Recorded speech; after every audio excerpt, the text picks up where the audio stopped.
1,000 jobs. We have now nearly doubled we're almost at 10 million jobs. Almost at 10 million jobs since I took office. That's the fastest job growth in history. Today, we also match the lowest unemployment rate in America in the last 50 years, 3.5%. Yes, 3.5%. Today, there are more people working in America than before the pandemic began. In fact, there are more people working in America than any point in American history. You know, what we're also seeing is something that just a few years ago, many experts said was literally impossible: the revitalization of American manufacturing. Since I took office, we've created 642,000 American manufacturing jobs in America. We've seen the biggest and the fastest job recovery in American manufacturing history since the 50s.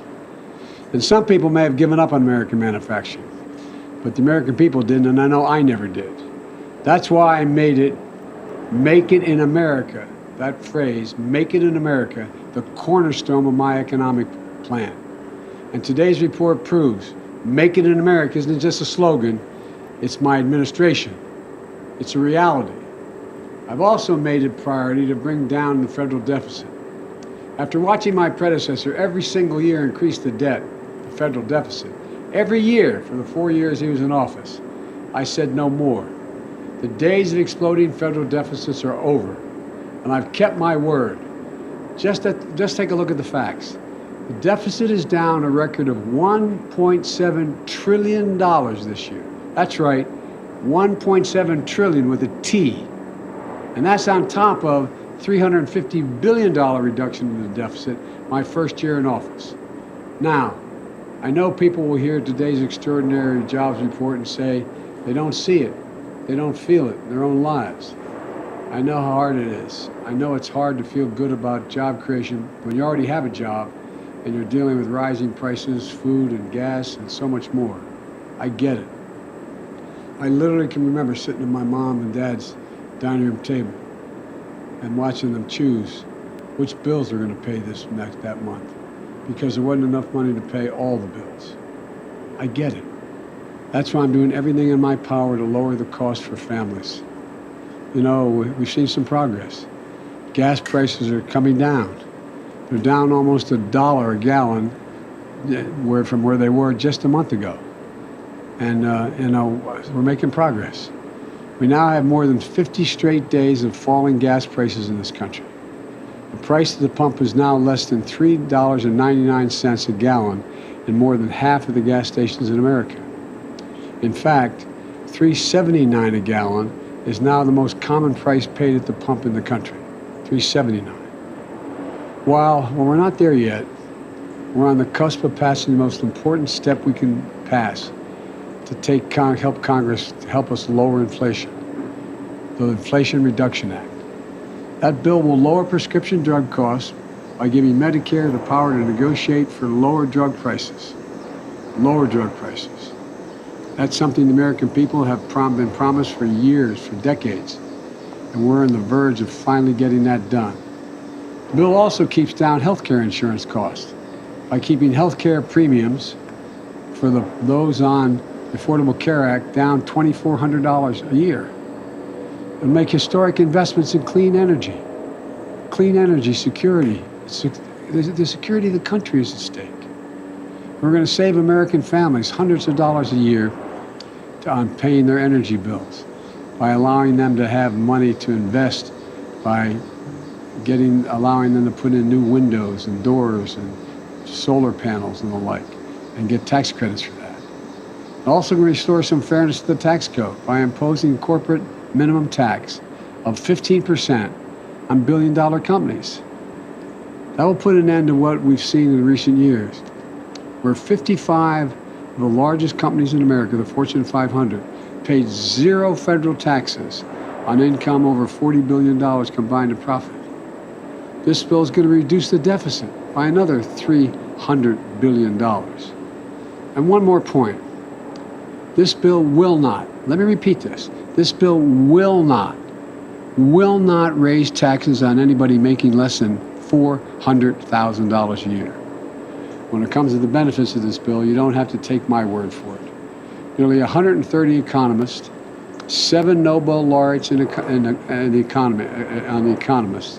economics, I should say, former secretaries of Treasury, former Federal Reserve Vice Chair, former director of the Congressional Budget Office wrote that this bill will, quote, will, quote, fight inflation and lower costs for American families while setting the stage for strong, stable, and broadly shared long-term economic growth.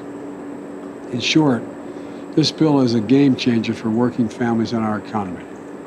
I look forward to the Senate taking up this legislation and passing it as soon as possible. You know, I know most families are focused on just putting 3 meals on the table, taking care of their kids and paying their bills. Helping you do that is my job. That's the president's job as well. I have one more job, which is not only to focus on getting America through the economic challenge we're facing, but to look to the future, to make sure we're building an economy that meets the needs of American families to be able to succeed and for America to win the future. When you step back, today's jobs report is part of a broader story. For decades, the American economy has been struggling even before the pandemic. Middle class Americans were working harder, but they were falling further behind. All the rewards of the economy seem to be going to those at the very top. When I came to office, I was determined to change that. I ran for president saying I was going to restore the backbone of America, the middle class, and grow the economy from the bottom up and the middle out, not from the top down. Because when the middle class does well, everybody does well. Everybody, the wealthy do very well, and the poor have a way up. My economic plan rests on 5 pillars. Get America back to work at a record pace. All Americans, leaving no one behind. And we're doing just that. In the process, for the first time in a long time, workers are being empowered. Instead of workers begging employers for work, we're seeing employers have to compete for American workers. And we're seeing the resurgence of worker organizations and unionization. Where I come from, that's a good thing. And it's long overdue. 2, we're literally rebuilding this nation. Our roads, our bridges, our ports, our airports, clean water, high-speed internet for all Americans. For too long, America has failed to invest in itself. We changed that this year with the biggest investment in America since Eisenhower's interstate highway system. We're now committing to rebuild America, not just for tomorrow, but for the next decade. And that includes not only investments in things like roads and bridges, but investments in research and development, the next generation technologies from artificial intelligence to quantum computing to semiconductors. They're all going to remake the world. As I said earlier, we're going to build in America, build it here in America. Let me be clear. We're going to invest it in America. We're going to make it in America. We're going to win the economic competition of the 21st century in America. 3, give working people in the middle class a fighting chance. More than just a little breathing room, a real chance to get ahead by making their everyday things more affordable and accessible, like health care, prescription drug costs, energy, child care, education, housing, and so much more. Because when we lower those costs of all the necessary things, we improve their standard of living. 4, make our economy more competitive and less concentrated. When too few companies dominate a market, that reduces competition, drives up the cost for American consumers. That's been going on for too long. We need to give small business and entrepreneurs more opportunities and consumers more choices at affordable prices.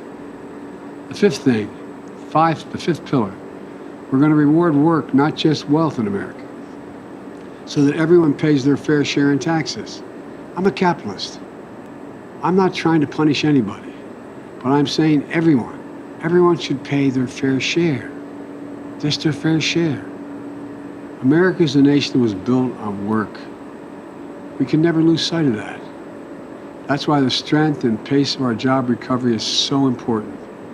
In the past, It's taken years for Americans to recover from an economic crisis that we inherited. When that's happened, millions of people suffered for years and years just trying to get back to where they were before, just trying to get back on their feet. Well, that didn't happen this time. You know, my dad used to say that a job is about a lot more than a paycheck. It's about your dignity. It's about respect. It's about your place in the community. It's about being able to look your child in the eye and say, honey, it's going to be okay, and mean it. That's the economy I'm determined to build today. That's the economy I'm looking at. Now, part of changing the way things have been done in the past is by restoring the faith of the American people in their government. Today, I'm going to be signing very shortly two bipartisan bills that began to restore that faith. The key driver of our economic recovery is the resurgence of American small business. Small business hires many people as the major corporations. We just learned last week that small businesses with less than 50 employees created nearly 3 million jobs in 2021. 3 million. That's the most ever in a single year. And more Americans applied to start new businesses than ever before in our history. And part of our plan is making sure that when we commit funds to help American small business, it actually goes to those small businesses they're supposed to go to. We know that the last administration, that's not what happened. Too much of small business relief funding, which was passed by the Congress, ended up in the hands of those who either didn't need it or criminal syndicates who outright stole the money. Not only did the Trump administration let the biggest businesses with the teams of lawyers and accountants skip to the front of the line, my predecessor undermined the watchdogs who were supposed to be on the job to make sure relief went to mom and pop businesses who were supposed to get it in the first place. In my State of the Union address, I made it clear, the watchdogs are back. And that's why the Justice Department named a chief prosecutor for pandemic fraud, who got to work right away. In June of this year, the chief prosecutor told Congress that it was essential to extend the statute of limitations for certain pandemic fraud to extend to 10 years to make sure fraudsters can't run out the clock. Congress acted. Today I'm signing two bipartisan bills that will give the federal and local prosecutors more time to hold criminals accountable for defrauding the American people during a once-in-a-century pandemic.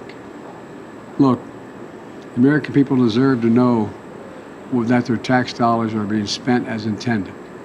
My message to those cheats out there is this: you can't hide. We're going to find you. We're going to make you pay back what you stole and hold you accountable under the law. I want to thank the members of both parties, the House and Senate, for getting these bills to my desk. And now, I'm going to sign them into law as proof of another piece of my economic plan.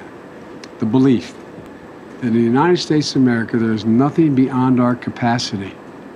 Nothing when we work together as the United States of America. That's what these bills represent. We work together. God bless you all, and may God protect our troops. Mr. President, what do you think inflation will come down given today's jobs number?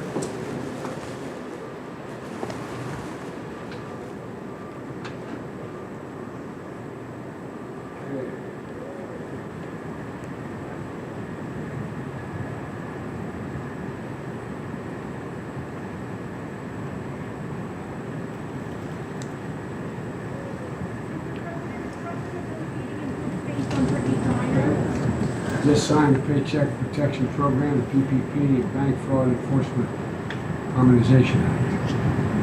Now I'm going to sign the Economic Injury Disaster Loan Fraud Statute of Limitations.